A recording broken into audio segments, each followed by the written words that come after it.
দুর্গা পুজোর জন্য নিয়ে চলে এসেছি আর একটা বোল্ড টিয়া পাখি রঙের কটন সিল্ক শাড়ি ড্রেপ। তো এই শাড়িটাকেও আমি ফ্লিপকার্ট থেকেই কিনেছি আর শাড়িটা আমার কাছ থেকে দাম নিয়েছিল 384 টাকার মতো, কিন্তু শাড়িটার দাম আমি যখন আগে দেখেছিলাম তখন ছিল 650 টাকা। আমি এটাকে অফারে নিয়েছি, 80% অফ ছিল।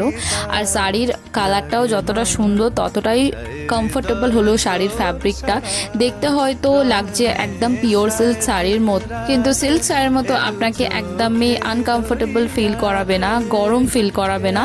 তো যাই হোক, শাড়িটাকে আমি অ্যাক্সেসরাইজ করেছি ব্লু রঙের ভেলভেটের চুড়ি সেট পরে। আর গলায় আমার কাছে পরার মতো এই শাড়িটার সাথে ম্যাচিংয়ে সেরকম কিছু ছিল না, তো সেই জন্য আমি এই রেড কালারের চোকার পরে পুরো লুকটাকে আমি কমপ্লিট করে নিয়েছি।